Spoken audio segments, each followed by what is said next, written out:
Welcome to the latest edition of AB Talks. Saudi Arabia has long been considered a sleeping giant in terms of its tourism industry, but it's certainly awakening and the change is dramatic. The pace of plans of new hotel development in the kingdom is astounding, from upscale beach destinations on the Red Sea through eco-cities like NEOM to historic cultural sites such as AlUla and Diriyah Gate and entertainment offering at Qiddiya. Leaving aside Hajj tourism in the holy cities, the scale of projects is massive, and the ambitions to create a global tourism market from scratch are truly impressive. Here to talk about this today, I'm joined by Simon Allison, CEO of the Hotel Owners Alliance, who is with us ahead of the Gulf and Indian Ocean Hotel Investor Summit, which has been held in Ras Al Khaimah on November 15th and 16th. Simon, welcome. Thank you. Delighted to be here, Gavin. Just to kick things off, Saudi Arabia has announced some pretty lofty targets for its tourism industry. I'm thinking about to become the second largest contributor to GDP after oil and gas by 2030, rising to 10% from 3.6% today, as well as becoming a top 5 destination globally with 100 million annual visitors to the kingdom, and to provide 1 million extra jobs in the tourism sector. Tell me, Simon, are these ambitious goals? Are they too ambitious, or are they realistic, do you think? I think it almost doesn't matter. I think you have to take your hats off to the kingdom for trying to do what they're doing. If you don't have ambition, you never get anywhere. And so, to plan to have, I think it's more than 70,000 new rooms coming in. I mean, it would be an extraordinary achievement if it all happens. But the reality is, if only half of it happens, it's still a massive achievement. I was talking to the team at Diriyah Gate at the Berlin Hotel Conference a few weeks ago, and they were saying they had 36 hotels being contemplated, and that's enormous. And so, frankly, if they only build 18, it's still an incredible achievement. So I don't think that, that they should be frightened of the ambition. Where I think it's really smart is that, forget the pandemic for a minute, until then, I think tourism had grown at compound volume growth, not value growth, but volume, of something like 5% a year since the Second World War.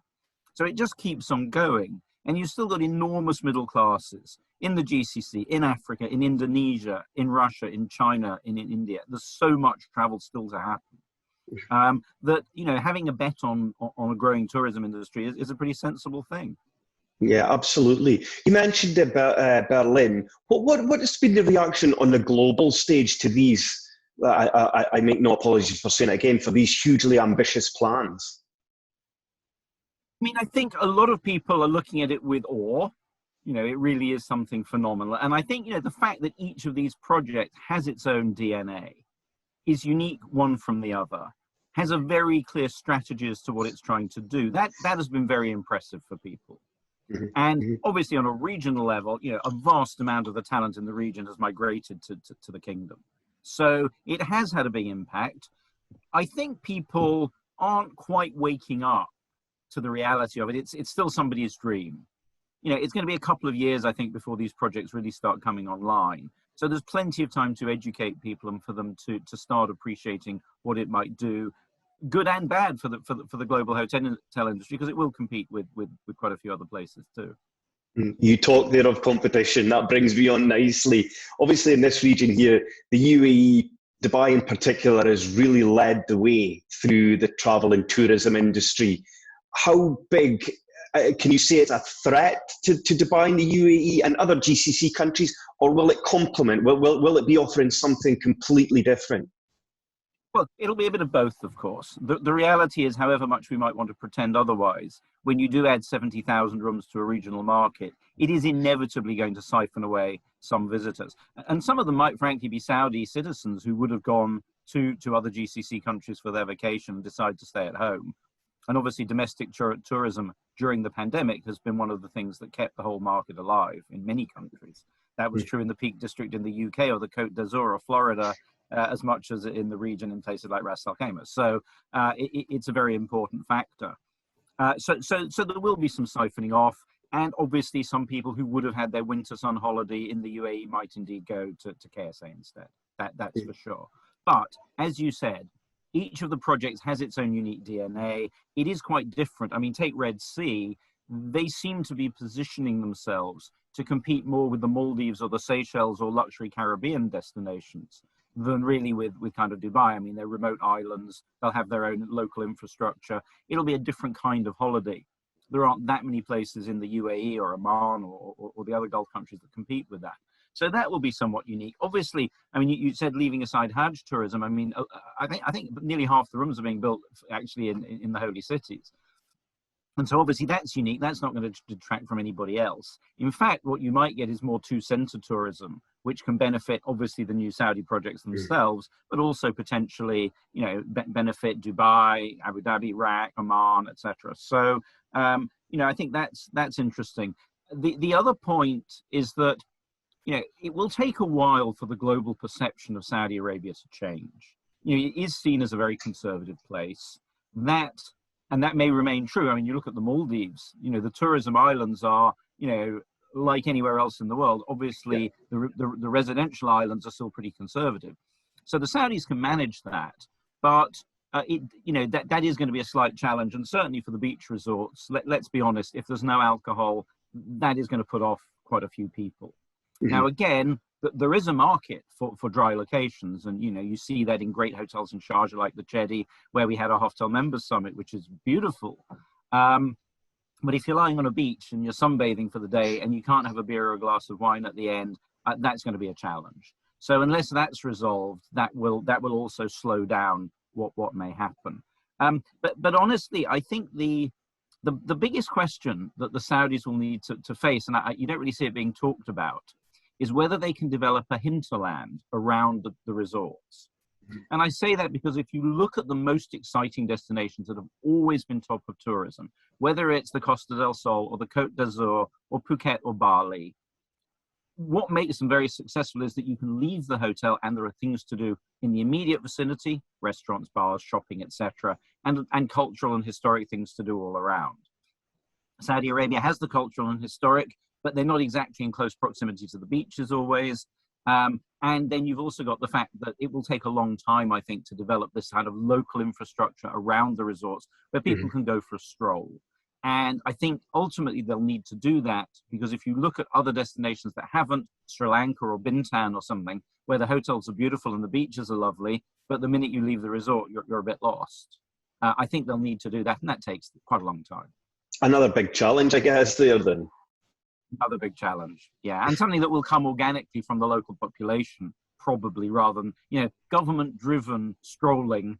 You know, it worked in Xintiandi in Shanghai, but it doesn't work in most places. So, you know, it will need to develop organically, I think, around the resorts once they're built.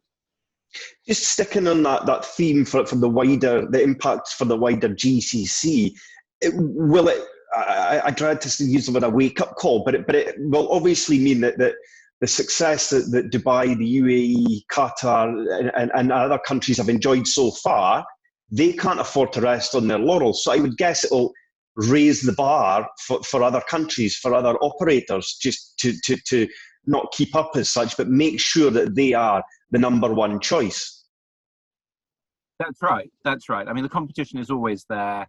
You know, Dubai, UAE has been amazing at continually creating new experiences, new destinations. You know, Iraq's become the adventure destination. You know, Abu Dhabi's got the museums. Dubai's just opened Iron Dubai. I think Etihad Rail, if it ever gets to be a passenger rail, will be exciting, make it much easier to travel across the Emirates. You know, obviously, Qatar's got the World Cup coming. That will put it on the map. Lots of great hotels. So, you know, this region really stands out across the whole world as being amazingly innovative and creating new experiences. Now, that said, where I think there are limitations is, you know, can you create new, really genuinely new hotel experiences? There is a limit to how innovative you can be with another desert fort, another desert camp. You know, there are new brands springing up, generally more eco, more sustainable, more about wellness, and they're great, and I think they'll do very well. But how often is a tourist from Europe or Asia going to go and stay in a similar kind of place? So they are going to need to be creative. I think challenging the brands is going to be one of the big issues because most of the global brands, although they create lots and lots and lots of sub-brands, each marketing an ever finer sliver of the market, how differentiated those experiences are, you can really question. Yeah. And so it's often the newer, smaller guys who come up with something a bit different. You look at Six Senses, where I used to be CFO, you look at Citizen M, you look at Mama Shelter, there's some really innovative brands out there. And I think we need a bit more of that as well in the region, and we're getting it. Great. Just to move on to away from Saudi and the wider GCC, maybe the industry as a whole, Simon, the recovery process is well underway. Some countries are further on than others. And I guess hoteliers wouldn't appreciate me asking, but where are the challenges? I know that COVID is still very much here. Looking beyond that, in the short and long term, where are the challenges do you see for the industry? What are the topics that you'll be discussing, the hot topics at the summit next month? I mean, look, at the summit, it's very much geared to questions owners might be asking. So a lot of it is financially driven. Where do you get your financing? Are interest rates going up? That's going to be a concern for many owners. What product do you invest in given this plethora of brands? Do you stick with old management contract structure, or do you move to franchise, which a lot of people in the region are doing now? Because I think in the pandemic, they realized they could be a little more nimble than the big brand machines. And they're really focusing on their bottom line and seeing how many charges the brands are levying on management agreements. And they're not, frankly, very happy in many cases. But actually, the other challenges are not purely straight financial. One of the biggest challenges is people. A lot of people left the industry during the pandemic. Yeah. And it's proved right across the whole world quite hard to get them back, whether that's chefs or it's housekeeping. I mean, in the UK, not helped by Brexit, but average starting salaries in housekeeping are up 28% this year. So there are some massive cost increases. And my understanding is there's now a global shortage, particularly of chefs for some reason, but actually of a lot of other people who've maybe gone home and they've started jobs with more flexible hours and become delivery drivers, or they've set up a business, they can work from home. They don't need to go into a job at 6 o'clock on a Saturday morning or something. So actually personnel and how you automate, and that's going to be very important. That's another big issue. Another issue, which I think will hit the GCC later, but is becoming very rapidly an issue in Europe, is the move of institutional investors to focus on ESG criteria, environmental, social, and governance. And it will come down the tracks much quicker than people think, that institutions won't buy a hotel that doesn't hit certain benchmarks. And that's going to have a massive impact on values, and that will gradually spread through the world. So that's another issue owners need to be thinking about. Great. Just take me back there about staffing. How do we sort this problem? Is it purely a financial area to concentrate on, or what else can be done to address this pretty serious problem?